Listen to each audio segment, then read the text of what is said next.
call this way is because I want to make it informal. I want to make it completely unprofessional. I proudly tell that this is the most unprofessional production people can see. So it's kind of like Joe Rogan style meeting. There's a Netflix series called Two Friends in the car getting coffee. So it's something along those lines. And so this topic, right, that we're talking about today actually came about from my observations. See, I've been a coach for about 14 years now. Actually 15 years already. For the most part, I would have been a fitness coach, and for some reason, a lot of the times my clients ask for a one-to-one with me, right? A lot of the conversations come about in the subject of relationships. It's like, oh, my boyfriend did this lah, or my girlfriend did this lah. What should I do lah? And I have the opportunity to hear a lot of stories. So weirdly enough, even though I've been single for the longest time. And then recently, another friend of mine who's been talking to me, right? He says, oh, I meet another girl. This time she's different. You hear it all the time. This time he's different. This time she's different. And then I noticed that this guy, right, like he's always been struggling with certain things. And for some reason, something came up within me when I asked him this question. Are you trying to heal yourself through romance? And he was quiet for a while, and then he replied me this word. He said, "Ouch." I was like, "Ouch, what?" He said, "Ouch," because it's true. So that inspired me to do up a Facebook post the other day. I said, "Do you guys know the difference between healing through love and healing through romance?" And many of them seems very interested to want to know more. They say, hey, "Felix, tell me more. What do you mean by what is the difference between the two?" So I've been asking around for different experts on this point, and that was when Jamie said, "I can hook you up with Terrence," and she said Terrence will spar with you on this topic. I was like, "Okay, cool. Let's do it." And moreover, on top of that, I find myself at a certain internal conflict, I would say, about my own personal as well. So I give you my full permission to coach me around this topic if let's say there's some things come up. So with that being said, let's let you have it. Like, what is your thoughts about the distinction between healing through love and healing through romance? Well, I don't know what you mean by distinction. Just my opinion is like in the area of romance is like it sounds young, and it sounds like it is like people looking for a feeling of excitement. And where does that heal? I don't know. And then the other experience of love is it could be many layers. It could be talking about love for daughter, love for parents, love for life. There's many things, and heading towards that direction does heal you. And it is just that, of course it can heal you, but I don't know what you mean by that. So, right. So I guess I'll share more. You see, when I first started coaching people in fitness, right? The reason why I got into the fitness industry is because I felt enraged at the time. I was very angry, because what actually works in fitness is not what people think.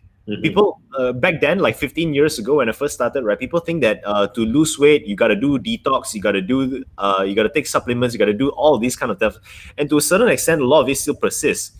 So once I managed to lose my own weight, I was very angry, and I said, okay, I'm gonna start educating people about it. So I got into fitness in that way, and I was very naive to think that just because people know what to do, you automatically go and do it. So I spent the first 8 years of my fitness career, right, really constantly talking about exactly the right way of doing it, and all the while, my own blind side is that I was also having problem. Just now I was telling you that I hated cardio, right? And the reason why I hate cardio is because I'm traumatized by it. Because the first 8 years of my fitness journey, right, I literally forced myself to do all of the things that I hate in order for me to get the results that I want. For me to get the ultimate enjoyment, so to speak, which is an illusion because it doesn't exist. So every time I manage to lose all the weight, I regain all my weight back, And it normally became worse than ever until to a certain point where I completely hate fitness. I was so disgusted by fitness. I don't like it at all. And no matter how much I hated myself, I could not bring myself to do fitness. And that all changed when I had the coach for the first time on fitness, because all the while it's like self-taught, ma. So eventually I had a coach on fitness who taught me self-love and who taught me about the relationship between myself and fitness. Actually, what is my relationship with fitness? Do I like it? You're from Money and You, so a lot of people, they have very bad relationship with money. So on one hand, they're trying to attract money. On the other hand, they hate money. So it's like it's a never. This can never be resolved, right? So as I come to that realization, right, I start to change my stance about fitness. It's like, okay, it's no longer really about knowing what to do. It's about how can we fall in love with what we need to do in order for us to get results. And then I did a lot of research on it, and I find the answer. So ultimately, my fitness program became such that it was so easy to follow. It was seriously, it's so crazy easy to follow. It's just all you got to do is watch one video per day, and it's like a 7-minute video. And Monday to Friday, that's all you need to do, and automatically people will fall in love with fitness. That's the power of the program. But surprisingly, so many people still can't follow. So people ask for what's easy, right? People ask for what's easy. So I've done so much work onto making it easy, and no matter what, it still cannot work. And this sent me into a depression. I was like, what am I doing all this while? Seriously, what the hell am I doing? Because all my whole life, all I wanted to do is just help people transform. And I couldn't do this. I failed. And that was when one of my mentors, he pointed out to me a book. It's called Power versus Force. David Hawkins. So in that, he put up the map of consciousness from shame to guilt, apathy, higher and higher energy vibrations, all the way to love, joy, and peace and enlightenment. And after I read that book, I was like, so this is why. Because all along I've been forceful. It's all about accountability. It's all about pushing. And that was when I started to realize, actually, most of my clients, right, were in shame of their own body, in shame of their self-image. They felt a lot of guilt because they have let go of themselves, and they felt even more guilt when I make things so simple, I make things so easy, and they still cannot follow. So they felt a lot of guilt because of it. And if they allow themselves to feel the guilt, then they feel a lot of hopelessness. It's like something as simple as this I also cannot do. How the hell am I going to transform? And then start the whole search about how do you actually solve this? And what I think is the answer is love. And that is why when I say love, I'm talking about the experience of love. Because if we are ashamed of ourselves, and if we are feeling a lot of guilt, and if we are feeling a lot of hopelessness, to be in a space where we feel accepted, that allows us to really allow ourselves to feel whatever it is that we have been suppressing. That allows ourselves to go and see what is it exactly that we don't want to see. And then with that level of awareness comes the change, comes the so-called healing. So that was what I mean by when I say like healing through love. Okay. If that makes any sense. Okay, that's kind of like so I kind of got the context. Now I understand what you mean by healing through love. Yeah. So like when you talk about the context is moving people from their shame, guilt, and so on and so forth up to the level we call healing through love. And it really goes deeper in the sense that like you have moved from fitness, but fitness is the vehicle. Yeah, you use fitness as a vehicle. Then when people want to get to the fitness, they have a goal, right? So when they have a goal, things that stops them from getting to the goal comes up. Yeah. So whether it is to have the best relationship, to have the most money, to have the best business, it's just setting up the goal. You need a goal. So when you have this goal, and then And then when you're heading towards the goal, something happens. What stops you from heading towards the goal will come out, regardless what it is. So whether it's money, whether it's emotions, whether it's belief systems, we don't know what it is until we set a goal. And then, like you say, sometimes, when you lose pushing, it works for a short period of time until the person gives up or the person doesn't allow you to push anymore. Yes, totally. So that's kind of what happens when you do true fitness. It's the same with business. It's the same with relationship. It's the same everywhere. There's no difference. It's quite universal. Some people are designed that they like to be pushed, so it will work with some. Yeah. They're designed that I am not going to be responsible for my life. I will just hire someone to push me and I'll be okay. And there are people like that. And of course, there are some people that say that, okay, I'm not going to be pushed, so you don't push me, I'll do it myself. And I just need some encouragement. Sometimes some are like that. Some is just that no matter what you do, I won't move. So there's different types of people. Like you say, then it all depends on where they are in their emotions and stuff like that. And if like they are, like you say, they're from the body shaming or confidence and stuff like that, then it's kind of like you need to move them step by step by step by step by step up in the emotional scale until they're ready to be responsible for themselves. Until that happens, no matter what you do, it's just no point. Yeah. Yesterday, someone texted my page. Someone direct messaged my page, and they asked me, "Hey, Felix, what is Union of Strength all about?" What is Union? Union of Strength is my program. It's actually my fitness program. Okay. And so what is Union of Strength about? What is Zero Willpower Fitness? Can you tell me more about your program? So I said to her, can I ask you a few more questions before I answer that? And then I asked her a few more questions, and then she started answering the question. And she said, "Wow, Felix, you're the first trainer who has ever asked me all these questions, because all this while, what she experienced was that trainers would just tell her what to do, and when she can't do it, trainers would just blame her and say that you're not strong enough. You need to become stronger." So that is like the exact opposite of love and acceptance, isn't it? So in my personal life, right, I've met a lot of coaches and trainers, and sometimes there are certain presence when it comes to high level coaches. It's like almost like you just sit with them and you just talk to them, and they may not even talk a lot of things, and they're actually not even trying to coach or anything like that, but you just sit with them, and just by them being open and accepting who you are as you are, I find myself just starting to talk and talk and talk and talk, and all of the things that I used to repress and hide starts to come out. And that itself became such a transformative experience.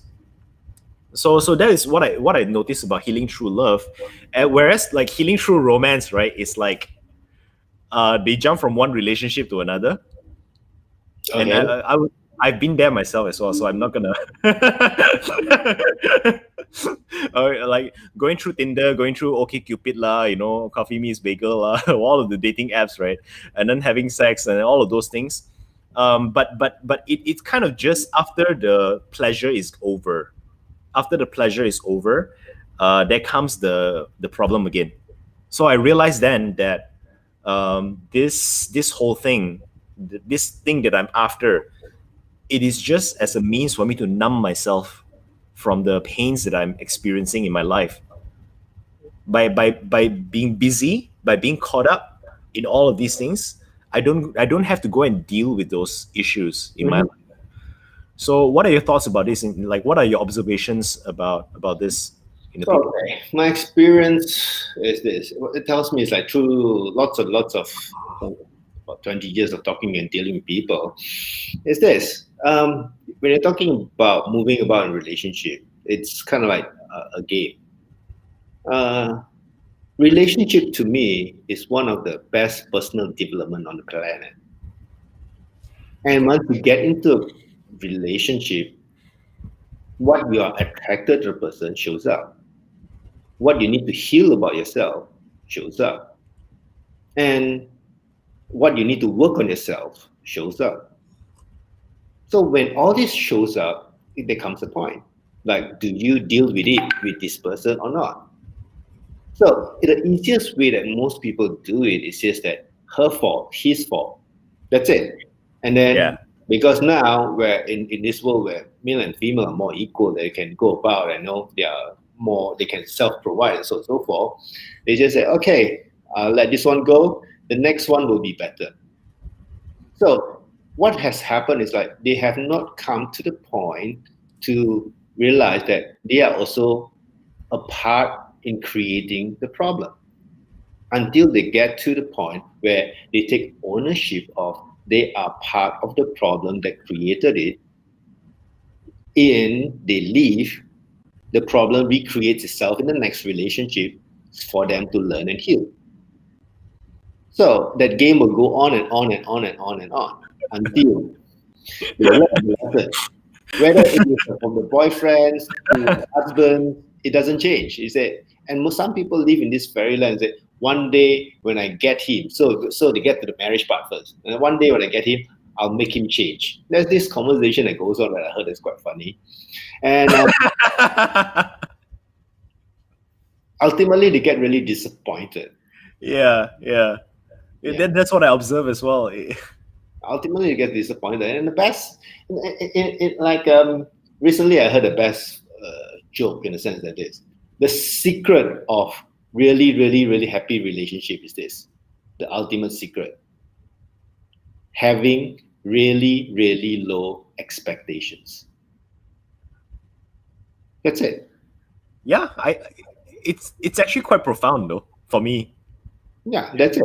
And when people, if you look at it, you say, oh, we want to do this, you set all these things up, and when it doesn't happen, you get disappointed, and then you project disappointed on your partner, and this partner did it for you, and it's not about, I'm also part of it. They play the game, it's always the partner's fault, so they never get to be responsible. Yeah.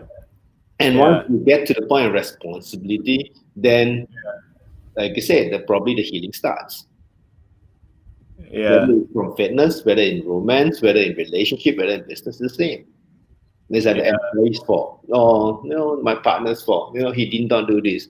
I'm looking for this. Or like the best part that I always get is this. This usually comes from women. Usually, not all women are like that. Usually, this like disclaimer. He should know what I want. He should surprise me, and I'm like, wow. Why should he know? I'm like, because I'm with him all the time. He should.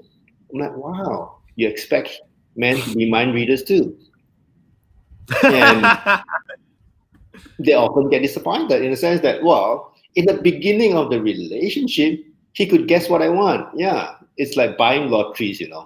It's like you guess, you think this is it. You buy one time, you hit it one time, you got it right one time, they remember that one time, they expect you to do it again and again and again. Yeah. And it's like, wow, mind-boggling in the sense that he's supposed to hit the lottery every time with you. And therefore, they get happy one time and disappointed most of the time. And then suddenly they make up a story that it's not it.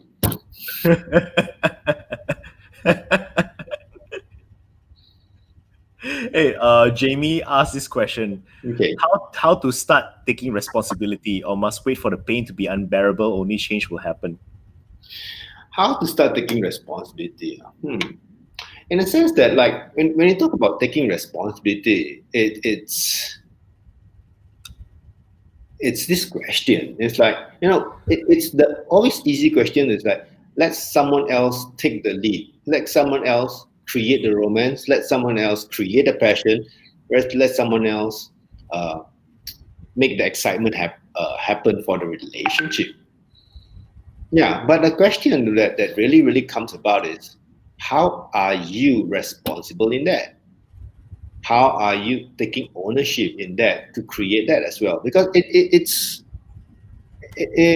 whether you like it or not, it is not 50-50 in relationship. It's 100% and 100%. It's not 50-50. It's 100%, 100%. So when people say, I do 50%, you do the other 50%. Sometimes it doesn't work. Most times it doesn't work. So far, what I found of the years of talking to people and learning and working with people is relationship is 100% and 100%. I want romance, I generate it. I want passion, I regenerate it. And if I'm feeling not loved, I talk about it. I, if I want to be, appreciated, I tell him or her that I want to be appreciated, and I tell him exactly what I want, and then I get it, and I'm happy. But then again, they come up with, oh, like that, there's no more surprise. Right?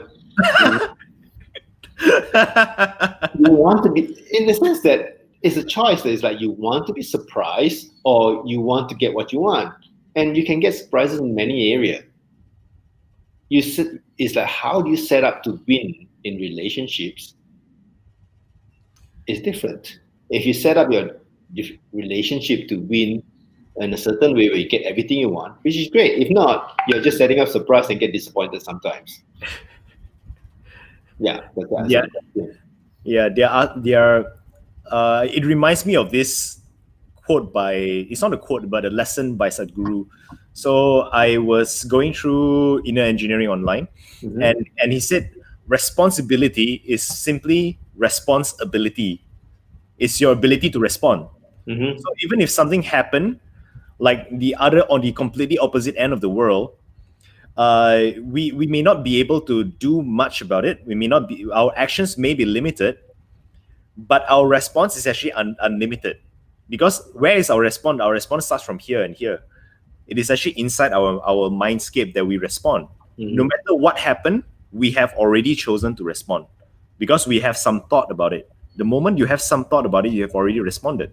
So we live in the illusion that, oh, I'm not responsible for something.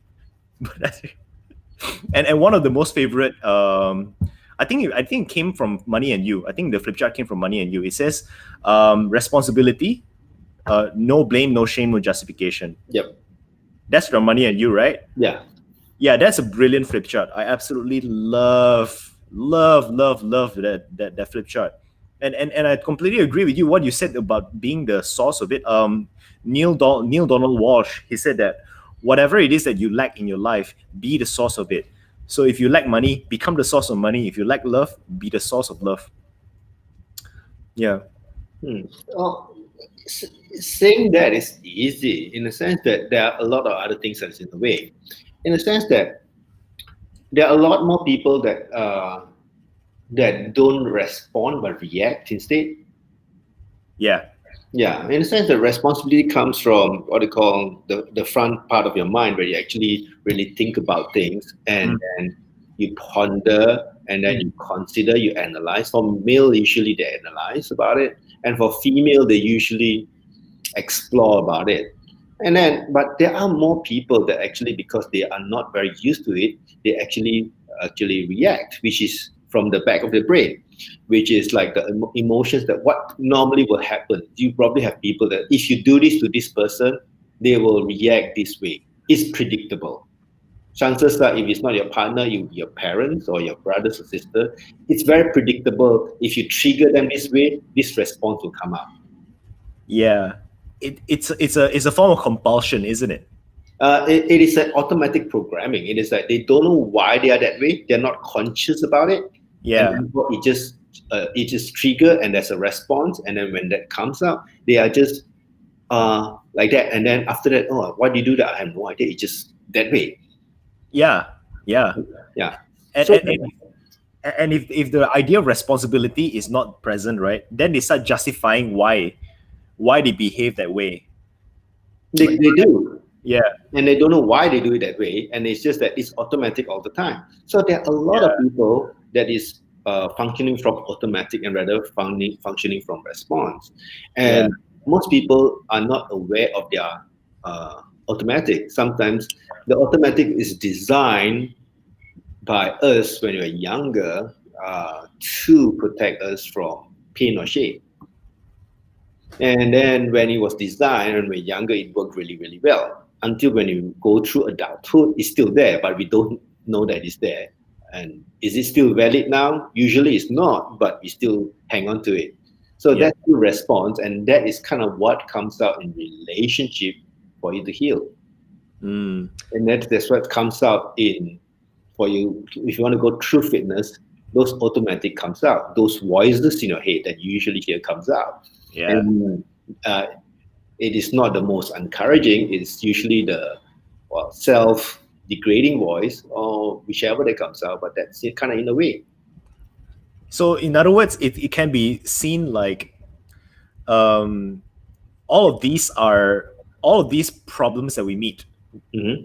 tying into what you just said about earlier, is whether it's from business, relationship, fitness, whatever area in life that we are trying to improve, right? There is always resistances that's going to come up. Mm-hmm. And the resistances, we may think that the resistance is external, Mm-hmm. but it's actually just internal. And it can be said, like from my personal view at least, it is basically the universe's way of teaching us lessons.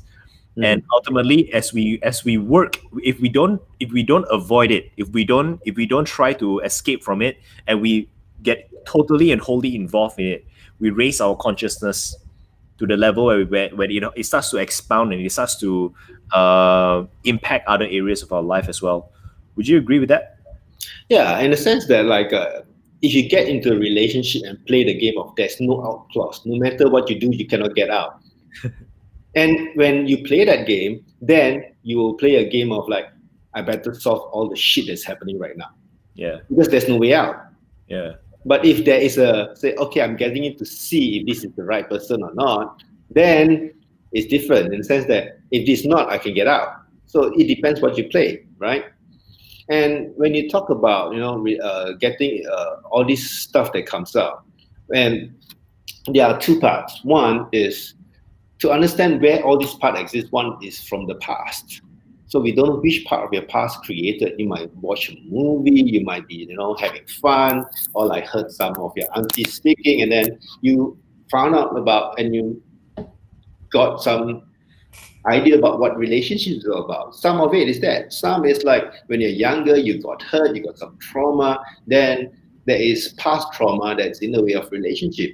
Yep. Then there's also some sort of things that in the present, things that you make up stories that how relationship should be, Yeah. and how fitness should be, how workout should be, and it is all made up. So before anyone can go anywhere, we kind of sometimes have to look at what their past and their present and what their story is before we move them forward. Oh, that's interesting. How do you do that? How do I do that? In the sense that, example, let's say with you, like you said, you've been in and out of relationship. Are you still in or out of relationship? I would like to say that I am in a relationship. No. I'm in many relationships. I don't mean romantic relationships. I am in that phase in my life where I am trying to be receptive, to be of love, and I want to be able to love everyone and everything. Mm-hmm. So should I share that? You know what? I'll share that. Okay, I'll share that.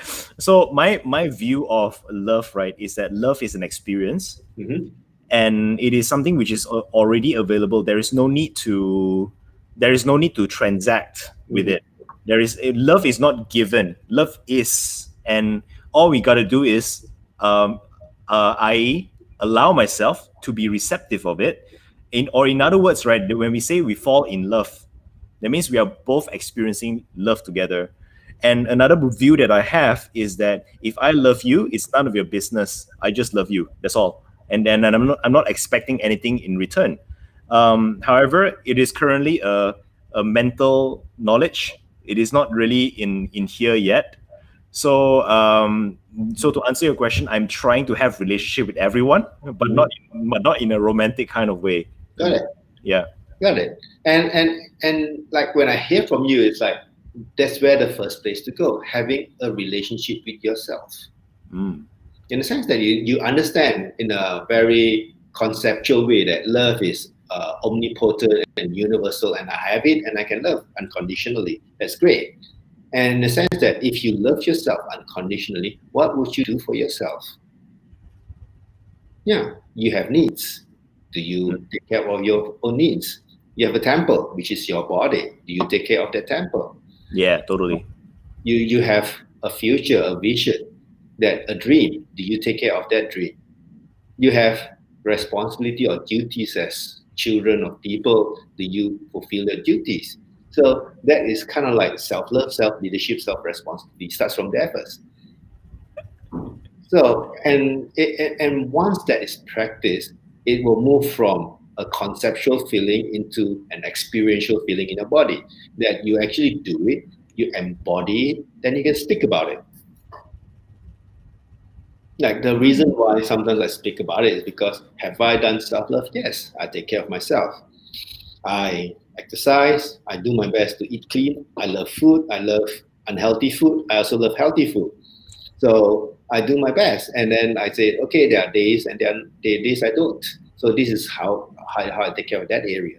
And well, you talk about other areas. Then with how self love, you take care of your finances, your goals, your career, your mental, your spiritual, and many levels that you want to take care. So go through that first. And then once you are whole and complete, then you're ready to be with another person that is whole and complete. The thing is that you don't get into relationship just because you want to, in the sense that if you're already happy and feeling love, if the person comes into it, you'll be more happy and feel more love. And if the person comes into your life to make it miserable, chances are there's more for you to learn, or that's not it. Yeah, I actually have a deep burning question about it, but first, let me share with you what some of them are saying. Uh, Jamie said Disney painted happily ever after. I think that's one of the culprits to start raising our expectations about what love is, right? It's, oh, we got a romantic relationship, and then after that she says, taking care of self can come across as selfish. How do we resolve this? What is your take? Well, the thing is, selfish and self-love is kind of like a fine line. It's a fine line in the sense that self-love is you take care of yourself in order to be able to provide for many. Selfish to me is just taking care of yourself and that's it. You don't even, it is not about for the community or for the family, it's just only for self and nothing else. Whereas self-love is more for, I take care of myself so I can provide to my spouse, take care of myself so I can provide to my kids. If I'm miserable and tired, there's nothing I can give to the kids or the spouse. So kind of like I make it pretty clear for people that work with me. And I also have another take on it, which is in my perspective as a fitness coach, right? I often see a lot of people have what I think is a distorted sense of self-love. Yeah, in a sense where they start to believe and they conclude that, oh, if I eat good food every single day, every single meal, that's self-love. If I enjoy drinks every single night, that's self-love. If I do like I'm earning this much, but I'm spending all of my money in shopping and spas, treatments, and beauty centers, that's self-love too. But I think that self-love is not just about enjoyment. I think self-love is also about really getting your hands dirty and really taking out the garbage sometimes. Whenever that is necessary, we go and work through the resistances to see what else is there. What do you think about that? Is that self-love? Well, it all depends in the sense that, okay, chances are, in my years of experience, is someone that goes through a lot of retail therapy, chances are they are really unhappy. So they are really unhappy about something. The retail therapy is just to make them happy when they spend the money for the time being to distract them from the unhappiness. What's real is what is causing them to need to spend. Yeah. Feel better. That one we don't know until we talk to them.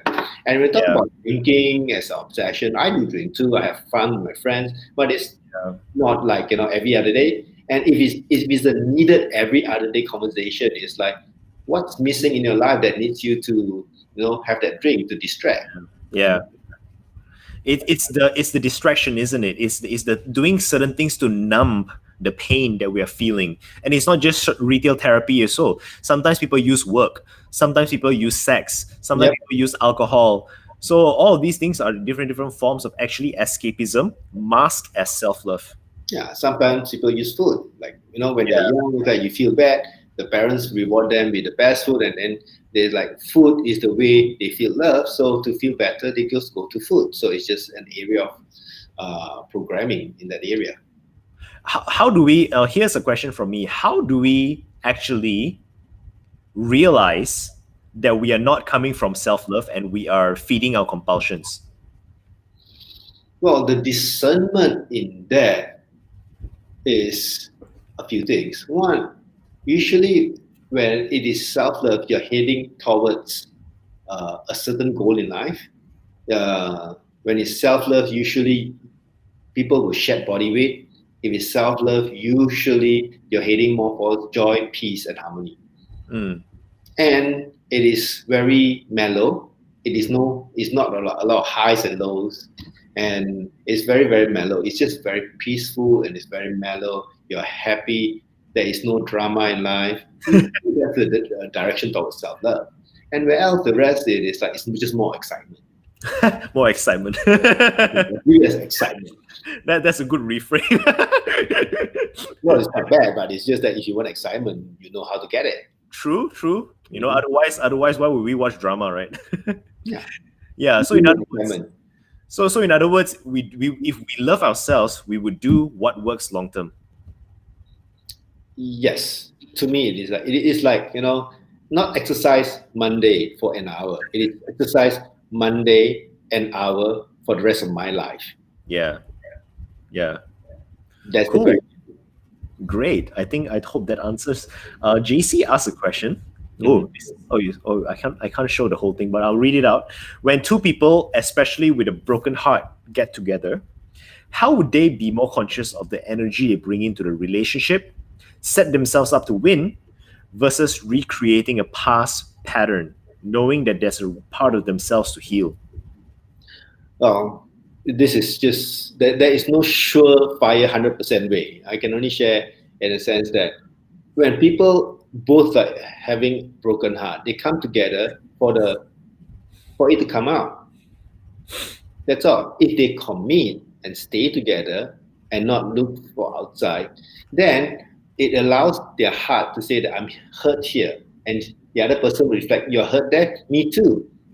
And then, oh, you're hurt there, oh, then they say me too. And then by them letting all the broken pieces out, both of them talk about it, is also a process of healing. Heart remains broken when it's stayed hidden. Nobody knows about it.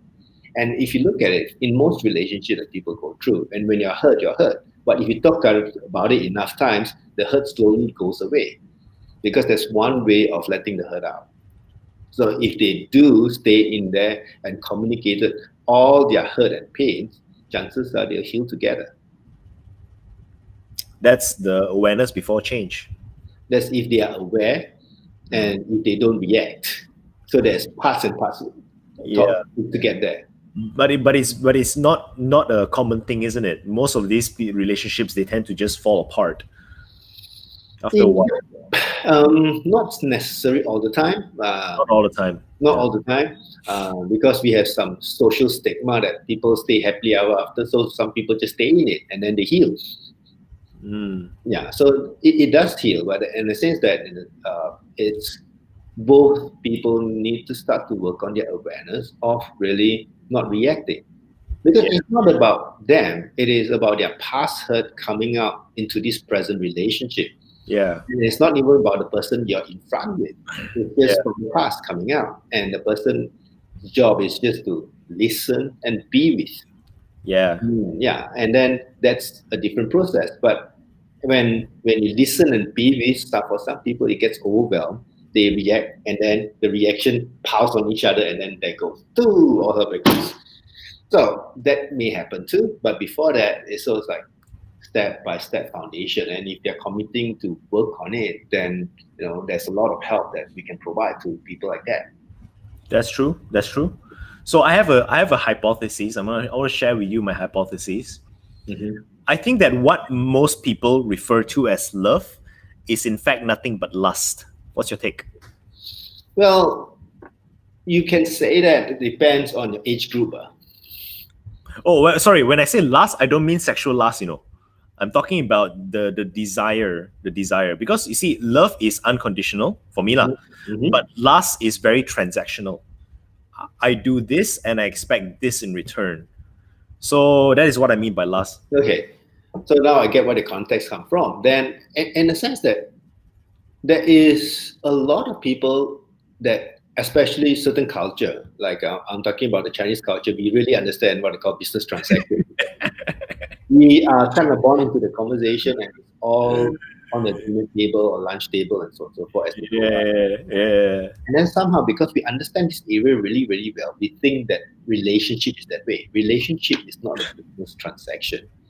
So as soon as someone treat it as a business transaction, this is how much I put in, this is how much I want to get out. Yeah. And it's like a fair, unfair conversation. The context of fair and unfair comes in.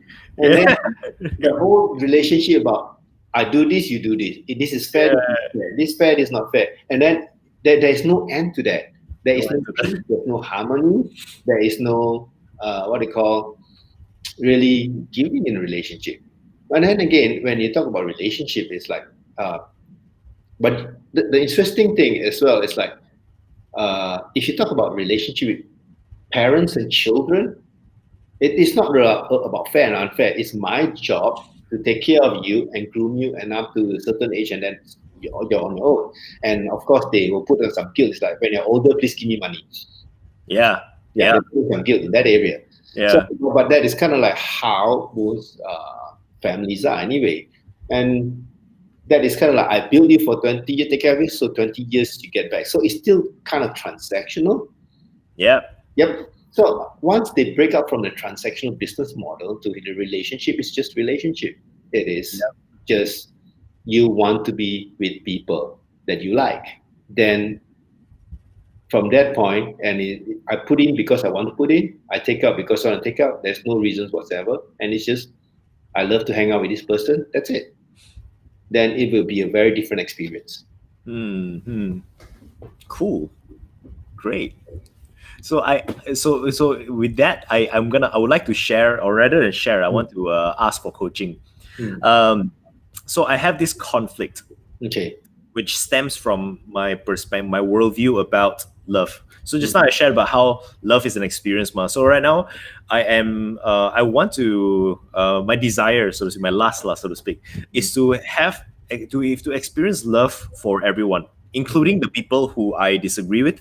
Including the people who not necessarily agree with me, and some people who downright hates me. So I want to love everyone. And putting that on one end of the spectrum, right? If I were to head in that direction, then the question that naturally comes up in me right now is like, why would I want to limit my love to just one person in an exclusive relationship, you see? So this question has been preventing me from, it's not like I'm having any romantic relationship with anyone right now, I don't. But at the same time, it's like everyone that I meet, they want to have an exclusive relationship. And I have no desire for like multiple partners. I have no desire for that at all. But at the same time, I don't have the desire to be locked in an exclusive relationship. So and the other conflict is what I just mentioned about like loving everyone. It's like, how does it even make sense to go into a one-to-one relationship in that sense? So can you please help me with that? Okay, this is I hear a few things. I hear that you say love. Okay, got it. So in the sense that one area talk about love for humanity. Okay, and that's fine. She is or he is, I don't know what their preference is. She. She is part of humanity, which includes loving her. And the thing is, the whole exclusive part is kind of the conversation of what makes me special. Why would you want to stay with me? Why should I be with you? It's a sales pitch of like, what's the difference between all the rest of them and me? And if then I'm not different, then why would I want to be with you? Because in their context, you are special. And in your context, if you are not, then if they cannot handle that, then that's not right. That's not a person to be with. Yeah. Then in your context and belief as well, there are people or females in the world that also believe like that. And in that sense, they will have a different, what I call, model of relationship. Mm. Yeah, and the thing is, like, some of them is that does not believe in monogamy, and if you are part of that group, then you can only be with people that don't believe in that. Yeah. And then anything else is just a conflict of beliefs, and then they will not buy your beliefs. Sometimes some people change, but if they don't buy into your beliefs and change, it's just a setup for failure anyway. Yeah, I think I needed to hear that because like I've been this way for a while now, Mm-hmm. and I've always felt that because I'm surrounded by people who are like, no, you must be monogamous, you must have you must have a relationship, Felix, you must have a exclusive. If you don't have a romantic partner, something is wrong. So in fact, my parents and also my family, extended family, I mean, like we live in a Chinese culture lah. Every Mm-hmm. time we go back during Chinese New Year, there's always that familiar question lah. Hey, when are you gonna get married? Hey, when are you gonna have a girlfriend? When is this? When is that? So I've always had this thing that I very clearly know what are my lines, and hearing all of that all the time. It's kind of like wearing on me, So it's like I don't have a desire to start a relationship which I don't Got need it. to carry. Yeah, That is their belief imposed upon you. In a sense, yeah, like you have a certain value that that is also, or a belief system that is also different from others. One mm, part of the value that I hear from you at the moment is you're talking. You have actually a very deep sense of freedom. mm. Yeah, and having this very very deep sense of freedom in the sense that it is like as long as you lose that, it is a non-negotiable. You can, in the sense that is, it's not that you cannot be in a monogamous relationship. You just need to be with someone that allows you to be free, and then having this freedom, then you can choose: do you hurt her or not? Do I hurt her or not? Yeah, Why would I hurt her? exactly. So if she gives you the freedom to be with whoever, love whoever, Uh huh. and then you know that if you do certain things, that if with that freedom you do certain things, Mm. and that would hurt her, would you do it or not? That's all. You have to consider that. Mm. That's all. Hmm. Hmm. Knowing certain things would hurt her, would I go and do it anyway? That Yeah, is actually a very important question. yeah. That is on your side. That you have choice. Hmm. Okay, that just raised the level of responsibility to a whole new level. The reason why because before I heard this, right? I mean, my idea of things is like whether I get hurt or not is entirely up to me. Mhm. But but when we put relationship into the equation, right, it's not really entirely, because if I know that doing certain things will hurt this person and I do it anyway, um it goes, wow, that's a I'm starting to feel the resistance already. It's like, oh, I don't really want that level of responsibility, man. Mhm. Wow, okay. Yeah, it is not about a relationship. It is about, are you ready to take on more responsibility? You said about Yeah. loving humanity, but to be able to love humanity, you must have something at stake. Huh. And the thing is, you cannot love someone without having anything at stake. Mm. Talking about loving with nothing at stake is kind of like, okay, I love, I love, I love. It's like, and anything happens to them, it's okay, I love them, but nothing, not too bad. It's like a naive way of seeing love. Yeah. Yeah, I think you're right. I think you're right. I think this is what's been missing with me, because I wanted to love without anything at stake. I wanted to be free as well. But Mhm. love itself is a form of bondage, a little bit, and to be accepting of that requires a certain degree. It's not, well, depends on your languaging in the sense that when you say it's bondage, it is not bondage, it's actually free. How? In the sense that you love something, Uh you huh. have, it is kind of like you're also free at the same time. How, in the sense that, okay, explaining this to you in the sense, It's like your parents love you, they support you, but they also give you the freedom to do you whatever you want. But when you do things that hurt yourself, they also get hurt. That's all. And being in a relationship is also kind of like that.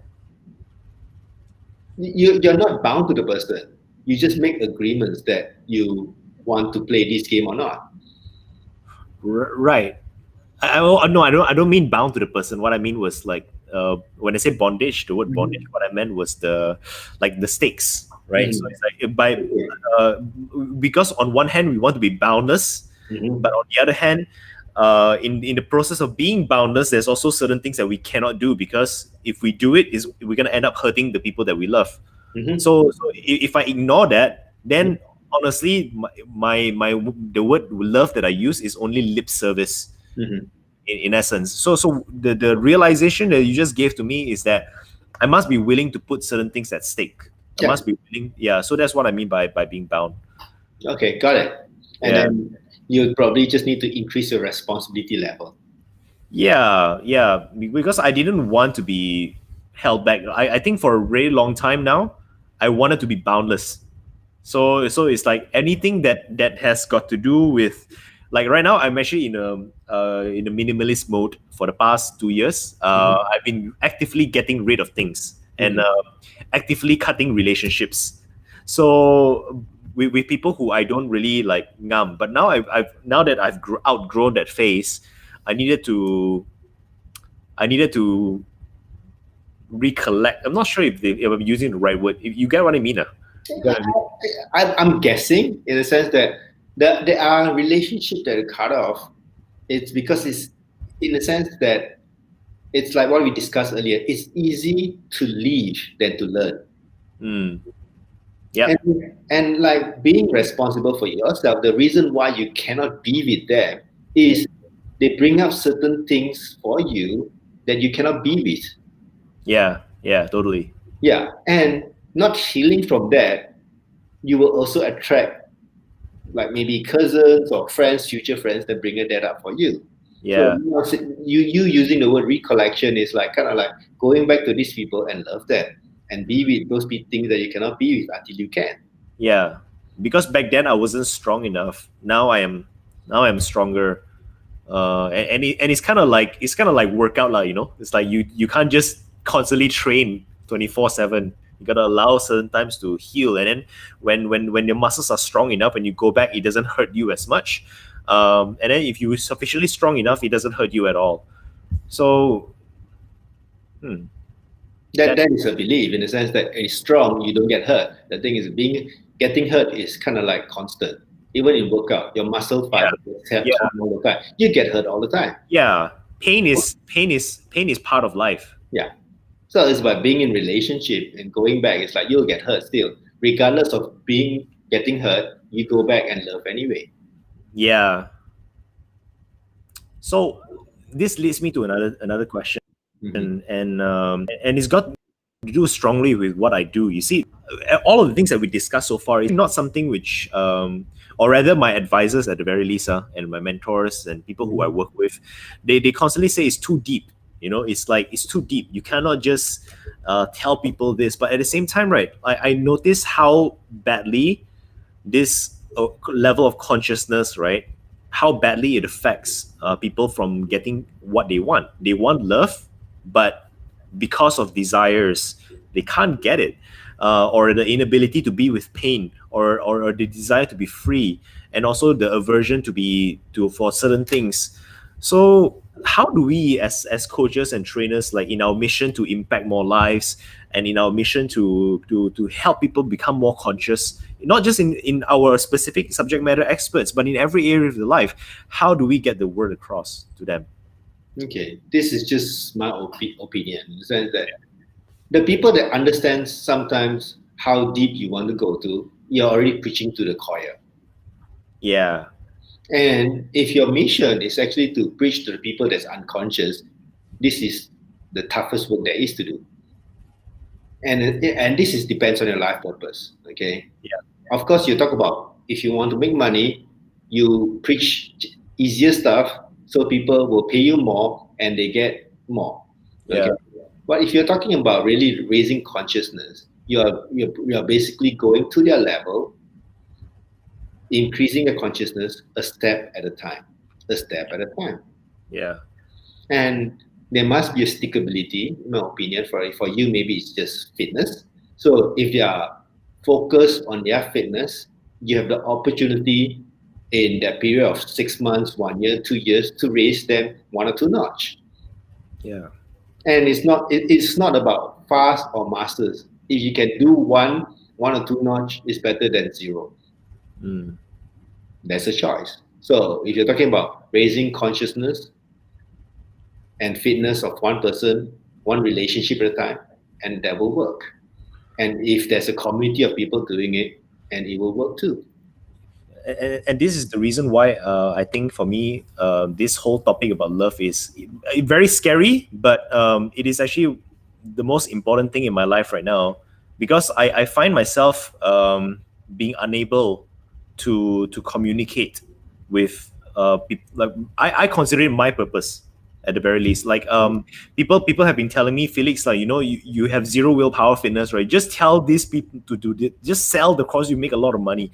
and I'm like, if I make $1 trillion before I die, and I can only help a handful of people realize what really matters, I would have died a failure. That is not something that I want. And so like there's a certain stubbornness in me that I want to raise consciousness. I want like because right now I feel a lot of holding myself back. Mm-hmm. So if I can discover, or rather if I can allow myself to love them the way they are, I like absolutely, it's not just beyond acceptance, but I absolutely love them the way they are right now. I believe I can actually communicate much better and much more powerfully with them. Yeah, you will be authentic, real, and powerful. Yeah. Right now I come across as arrogant. Yeah, or rather than be fake and commercialized. That depends how you want to choose to be, because it is choice. Yeah, it is. It is a choice. Mm. I don't think anybody will accuse me of being fake, but they definitely accuse me of being arrogant. I own up to that, but it's not that I'm trying to be arrogant. It's just that I come across that way. But yeah, like right now, this whole topic about love is a head knowledge. If I can allow this to happen, I think I'm gonna be able to do much better in my mission and my purpose in life. Got it. And the only way for you to get to here is get hurt. Yeah, I need to allow myself to get hurt. Mm-hmm. Get into some relationships, love fully, and get hurt. Then you have a human experience. Oh my God. That's and that requires a lot of courage as well. Yeah. Yeah. Like they say, be a man. Grow some balls. Grow some balls. Okay lah. All right. I think that and with that, I think that should really come to a nice end of this conversation. Really love having this conversation with you. I think I gained some very powerful nuggets, which is I'm feeling it right now over here, which is a good thing. Resistances are nice. I will go and I will have some time to really digest this. This is really, really important. It's really, really important.